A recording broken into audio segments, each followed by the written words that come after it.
दीदी, 2 मई में अब सिर्फ आधा महीना बचा है। आधा चुनाव हो चुका है। सिर्फ कुछ दिन और कोयला धुले, मोयला जाए ना।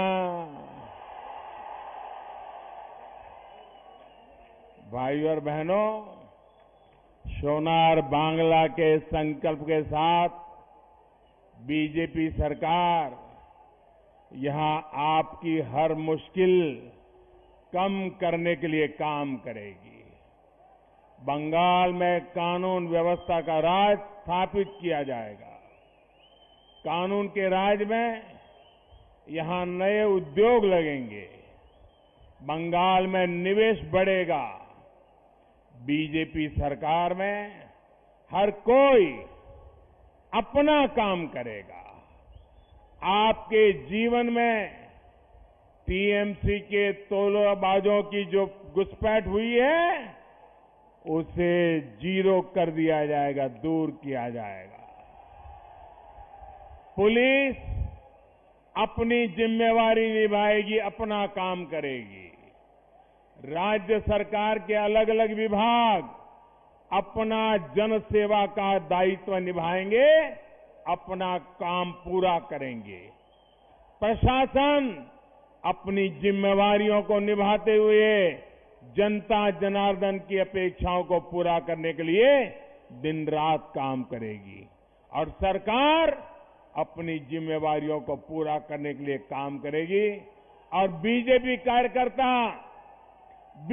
का कार्यकर्ता मैं आपको विश्वास दिलाता हूं, आपकी सेवा में हरदम खड़ा रहेगा। और इसमें जो भी खेला करने की कोशिश करेगा, उस पर कानून के तहत उतनी ही सख्त कार्रवाई भी होगी।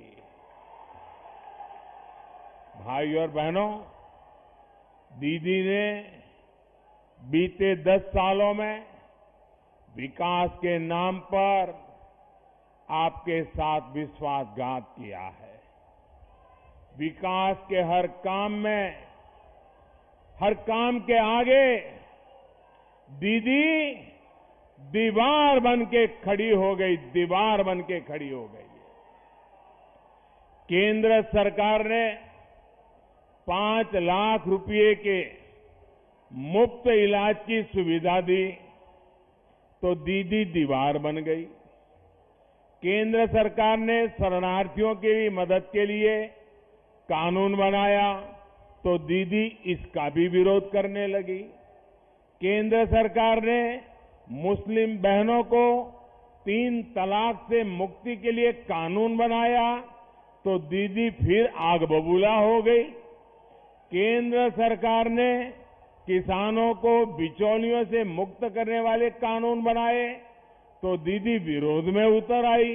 दीदी ने मुझे गाली दी, मैं उसे मजबूरी में दोहरा रहा हूं। 25 मार्च को दीदी ने कहा, देश के प्रधानमंत्री को कहा, जो उनको दीदी के सिवा और कुछ नहीं कहता है, ज्यादा से ज्यादा 2 बार बोलता हूं, दीदी ओ दीदी। दीदी ने क्या कहा, मुझे ऐसा नहीं बोलना चाहिए लेकिन मेरी मजबूरी है। दीदी ने क्या कहा? दीदी ने कहा, तुम साला खुनी का राजा, खुनी का जमींदार, तुमने सारे पैसे लूट लिए।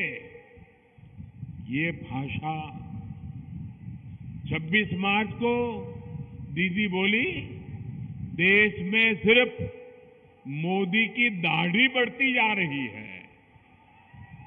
मोदी के दिमाग के साथ कुछ दिक्कत है। ऐसा लगता है मोदी का कोई स्क्रू ढीला हो गया है। देखिए, बंगाल में 10 साल जो मुख्यमंत्री रही, वो क्या बोल रही है। 4 अप्रैल को दीदी इस बात पर भड़क गई कि बंगाल में बीजेपी की सरकार बनेगी। उन्होंने कहा कि क्या मैं भगवान हूं, सुपर ह्यूमन हूं। 12 अप्रैल को दीदी ने कहा जहां मैं जाता हूं वहां दंगे होने लगते हैं। 13 अप्रैल को दीदी ने फिर से मुझे सबसे बड़ा झूठा कहा, मंदबुद्धि कहा। ये लिस्ट बहुत लंबी है। मैंने कुछ ही गालियां जरा आपके सामने प्रस्तुत की है।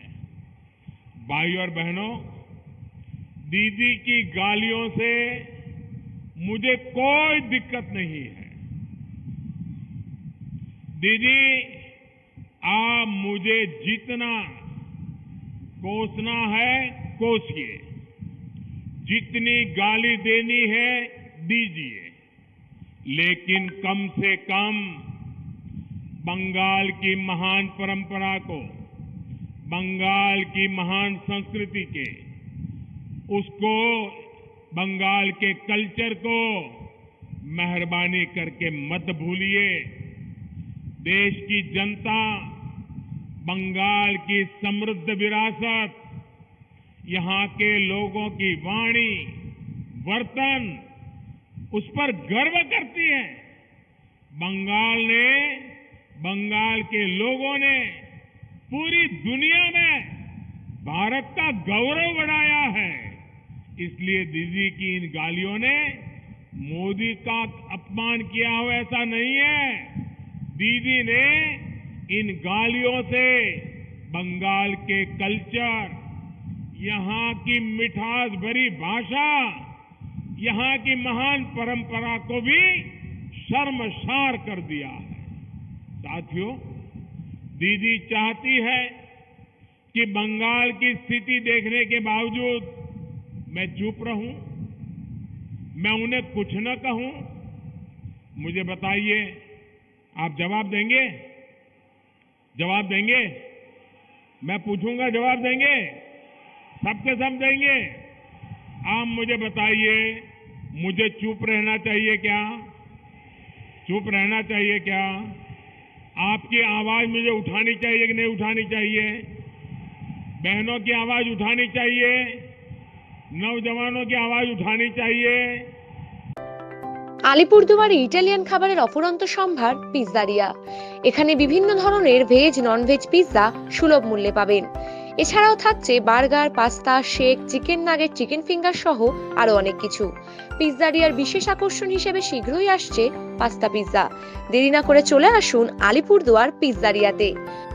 ঠিকানা আলিপুরদুয়ার কলেজ হল ইলেকট্রিক অফিসের পাশে। হোম ডেলিভারির সুব্যবস্থাও রয়েছে। যোগাযোগ করুন 7602210480 এই নম্বরে।